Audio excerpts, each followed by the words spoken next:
Vivre sans frein, sans limite, croire qu'on tient les rênes, jusqu'à ce que, sans prévenir, la grâce nous coupe la route.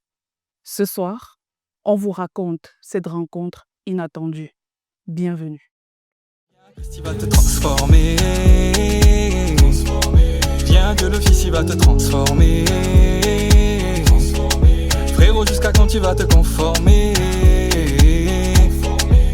Si le monde t'a déformé, il va te transformer. Hey. Apôtre Clément, bonsoir et bienvenue. Merci d'être ici. Merci de partager avec notre public un bout de ton histoire. Comment te présenterais-tu pour ce public effectivement qui nous regarde? Bonsoir ma soeur, merci de m'avoir invité. Je suis Mbakop Nana Julis Clément. Et qu'est-ce que vous faites dans la vie? Quelle est votre profession si on vous demande? Chef d'entreprise, parce que il y a de cela quelques années, j'étais hôtelier.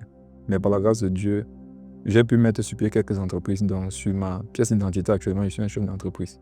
Alors, apôtre, d'où venez-vous? Qui étiez-vous avant cette rencontre qui a tout changé? Je suis le produit d'un système évangélique. J'ai grandi dans une famille évangélique. Ça fait que depuis tout petit, on a grandi dans les églises, les écoles du dimanche et tout ce qu'on peut connaître. Et j'ai même été là-bas moniteur de dimanche, ce qu'on appelle moniteur du culte d'enfants au Cameroun. Et en grandissant, il est né cette passion-là dans mon cœur de servir Dieu. Mais il faut dire que ce n'était pas la vie que je menais là-bas. C'était beaucoup d'hypocrisie parce que au même moment, on était dans les églises les dimanches, mais en même temps, on était dans certains vices, à l'insu des parents, à l'insu même des enfants que nous encadrions. Donc je suis vraiment la représentation de tout ce qu'on peut connaître aujourd'hui comme des systèmes religieux dans lesquels il y a plein de personnes qui sont proches des bâtiments d'église, mais qui sont très loin de Dieu. Et en termes de caractère, ou quel est l'environnement social dans lequel l'apôtre a grandi? Bon, en famille, comme je le disais, c'était une famille évangélique. Maintenant, à l'école, à l'extérieur, j'étais quelqu'un d'assez... En fait, j'étais dans tellement de choses. Quand on me pose la question, je vois tellement de choses à la fois. Tout ce qu'on sait qu'un jeune homme peut faire dans sa vie, je dois dire que je l'ai fait. La seule chose que Dieu n'a pas permise que je puisse pratiquer dans moi, c'était le péché sexuel de façon pratique. Parce qu'on était dans tout ce qui était masturbation, pornographie, cigarettes, alcool.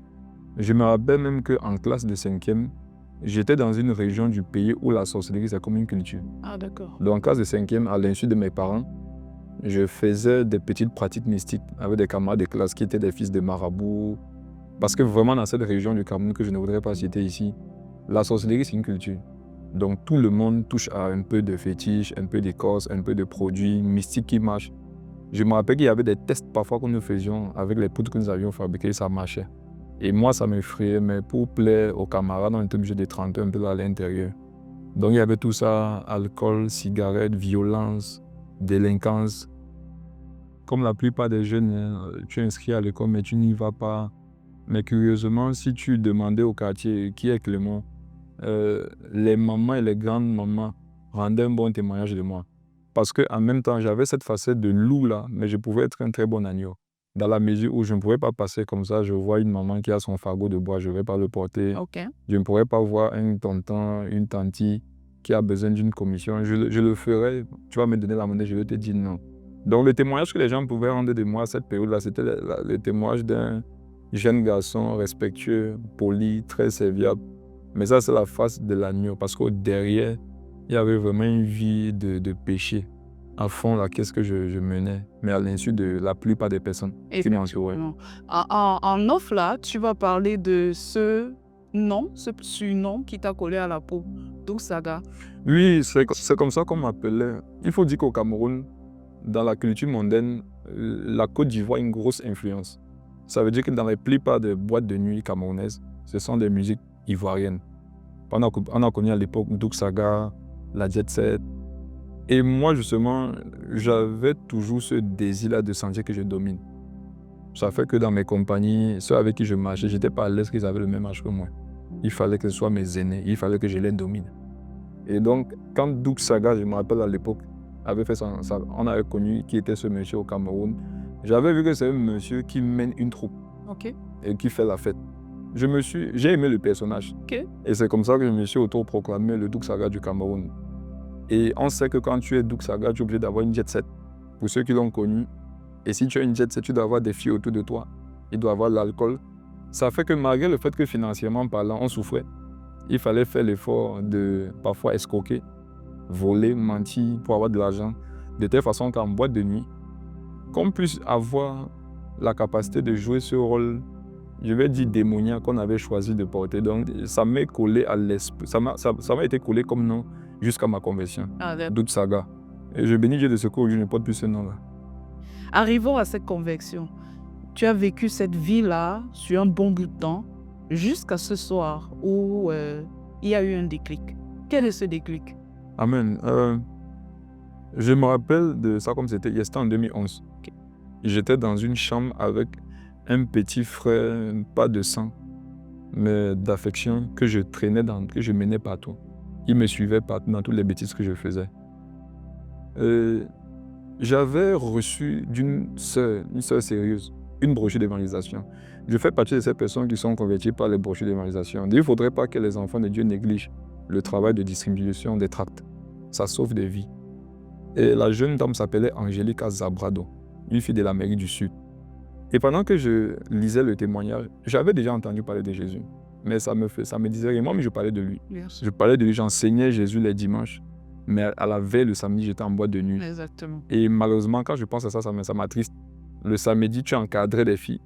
Et le samedi, tu dansais avec des filles. Et le dimanche, je les encadrais à l'église. Donc, on était des fous. Donc, pendant que je lisais ce témoignage, ça parlait d'une expérience spirituelle qu'elle avait eue. Ok. Dieu lui avait accordé la grâce d'avoir des images et des visions de l'enfer, du paradis. Bien que j'avais écouté ça avant, je ne sais pas ce qui s'est passé ce jour-là. J'ai été convaincu de péché. La jeune fille parlait du fait que tous ceux qui sont... En fait, ça me décrivait. Si tu es dans la masturbation, la pornographie, l'hypocrisie, le mensonge, tu vas mourir parce que le salaire du péché, c'est la mort. Le don gratuit. Des choses simples que nous connaissons dans Romains 3, Romains 6. Et j'ai été convaincu ce jour-là que je suis un pécheur. C'était la première fois que j'ai la conviction que je suis un pécheur. Et je n'ai pas aimé cet état. Pour une fois, je n'avais pas aimé cet état. Okay. Et Dieu merci, à la fin du tract, on me montrait par quelle méthode on peut devenir un enfant de Dieu. Okay. Il fallait se repentir de ses péchés, croire en Jésus comme son Seigneur, son Sauveur. Et je me suis dit, c'est juste ça. Je ne peux pas laisser cette opportunité passer. Et je ne vais jamais oublier cette expérience. Je me suis prosterné dans la chambre et je sentais ma misère, je sentais que j'étais mort. J'ai supplié Jésus, je lui ai demandé pardon. Et quand j'ai dit oui, je t'accepte comme mon Seigneur et mon Sauveur, c'est fort ce qui m'est arrivé. J'ai senti une mauvaise présence méditée. Oui. Et j'ai ressenti une paix comme on ne peut pas décrire. Si tu ne l'as pas expérimenté, tu ne peux pas comprendre de quoi on parle. Exactement. La paix que j'ai reçue ce jour, c'est comme si c'est ce jour-là que je me rendais compte que le ciel était bleu. C'est comme si je me rendais compte que l'oxygène, ça se respire. Tout se remettait en place. Ce sont des expériences que j'aimerais revivre, mais on n'est pas de nouveau 2 fois. Donc, et je me rappelle que mon petit frère en question, justement, que je traînais partout, était là. Et je lui ai dit, tu vois, jusqu'ici, j'étais toujours traîné partout. Voici l'expérience que je viens d'avoir. Je te conseille de faire la même chose que moi. Et lui aussi, il a accepté Jésus pour de vrai. Parce que jusqu'aujourd'hui, il marche avec Jésus. Donc, par la grâce de Dieu, le jour où je suis né de nouveau, même pas 30 minutes après, j'ai converti une première âme. Et ça n'a pas été que ça. Il y a une action qui a suivi les jours après. Tu me parlais en off là, d'avoir cassé quand même l'objet du péché que tu tenais à la maison. Oui, exactement. La Bible dit que c'est le Saint-Esprit qui convainc le péché. Ce jour-là, sans avoir lu la Bible, je savais comment ne plus plaire à Satan et plaire à Jésus. Automatiquement, il me venait à l'esprit de me débarrasser de tous les objets que j'avais, de tous les objets de péché, notamment une collection de films pornographiques. Ok. Ces choses-là auxquelles j'étais addict, ce jour-là, j'ai ressenti un dégoût pour tout ça. Et je me suis dit, je vais jeter les CD. Il me venait à l'esprit que si tu jettes les CD, quelqu'un va les ramasser, va les regarder. J'ai naturellement, par le Saint-Esprit, appris à me débarrasser de tout ce qui pourrait me conduire au péché et empêcher mon prochain d'être en contact avec ça. Donc, j'ai pris les CD en question, j'ai gratté les bandes, je les ai concassées, je m'en suis débarrassé. Et ce jour-là, j'ai abandonné. Et la pornographie, la masturbation, l'alcool, la cigarette, c'était fini comme ça jusqu'à aujourd'hui. Et le samedi qui suivait, il devait avoir les sorties de la jet set. Le samedi qui suivait, je me rappelle que l'un des gars de ma jet set de l'époque était venu me voir, il m'a dit, mais Douk, comment est-ce qu'on fait le soir?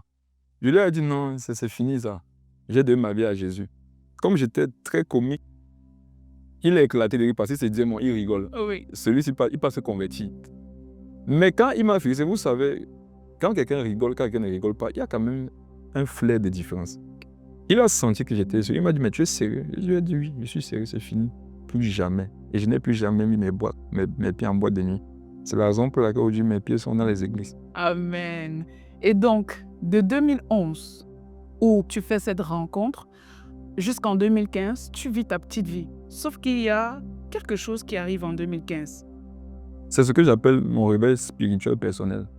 Moi, je crois fermement que lorsqu'on est de nouveau, c'est un réveil pour le salut.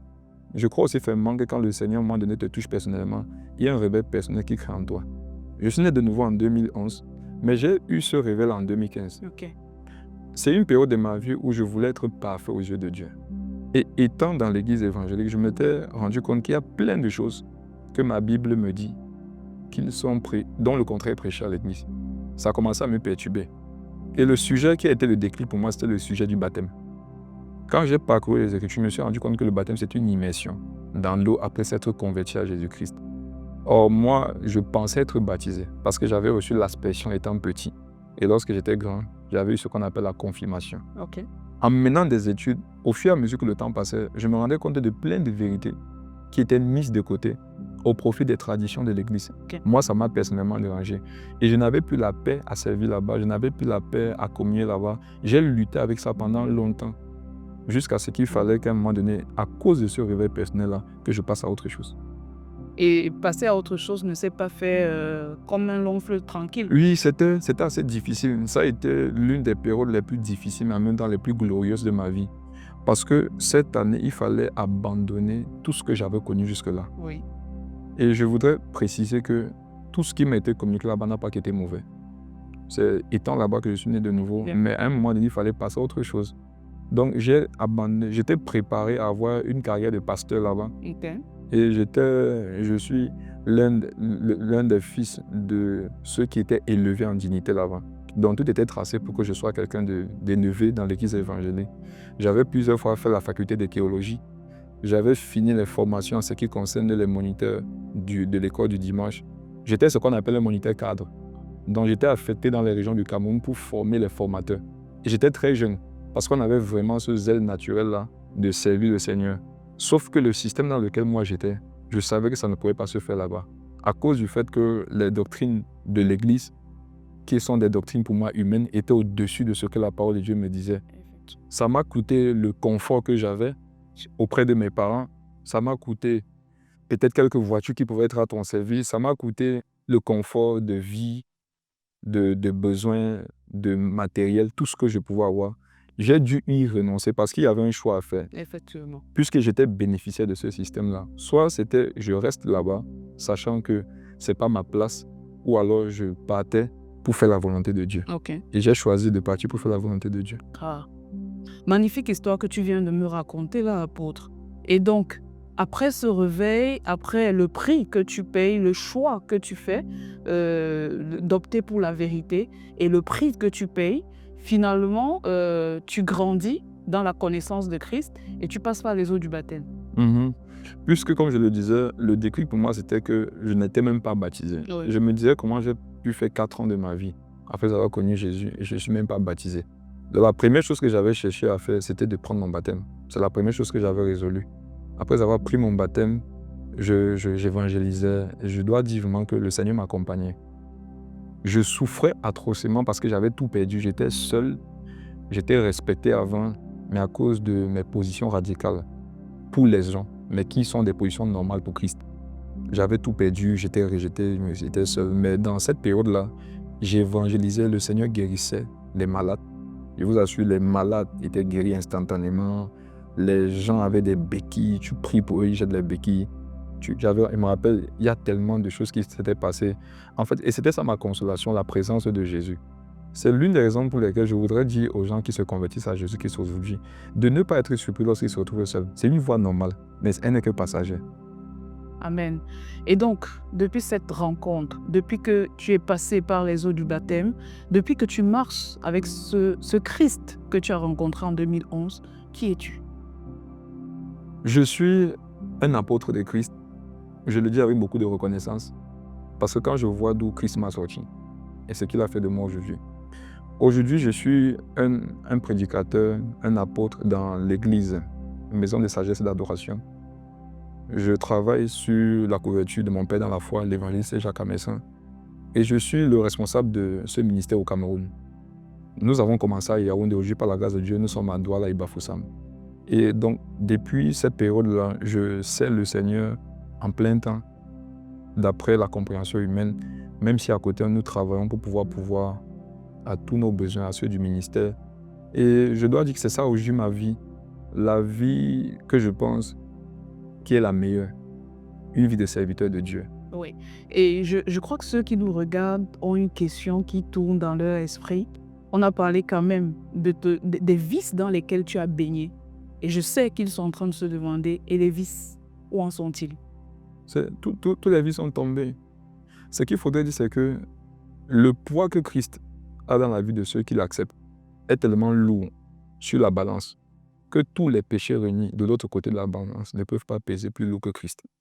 Il faudrait dire que la réelle conversion délivre. Nous sommes nés de nouveau à l'époque où on était prêt à tout abandonner pour Jésus. C'est vrai qu'au fur et à mesure que le temps passe, moi particulièrement, je suis très déçu de la qualité de chrétien qu'on a aujourd'hui. Aujourd'hui, les gens se convertissent, mais ils ne veulent pas tout lâcher. Ils veulent un peu de Jésus, un peu du monde. Et je dois dire que c'est ça même qui crée la religion. Pourtant, Christ ne nous donne pas de comprendre et d'être en communion avec une religion, mais vraiment d'avoir une relation avec lui. Donc aujourd'hui, par la grâce de Dieu, je ne suis plus dans ces choses. Et je dois dire que je n'ai jamais été aussi heureux. Je ne me suis jamais senti autant libre. Les gens croiront peut-être que c'est pour faire conversation, mais ça peut se voir. Ceux qui me connaissent, ils pourront témoigner. Parce que je me rappelle qu'une époque de ma vie, un de mes amis d'avant m'avait rencontré et il m'avait dit « Je ne sais pas ce qui s'est passé dans ta vie, mais j'aimerais que la même chose m'arrive. » Wow. Il me disait ça étant dans le péché, à quelqu'un qui était libre. C'était un témoignage pour moi qu'il y a mieux avec Christ qu'avec l'ennemi. Merci. Merci beaucoup, apôtre Clément. Merci d'avoir partagé ce témoignage précieux avec nous. Et à vous, cher public, nous vous disons merci de nous avoir écoutés. N'oubliez pas, la grâce de Dieu n'attend pas. Elle nous trouve toujours là où nous nous trouvons. À très bientôt sur Pécheurs sauvés par grâce.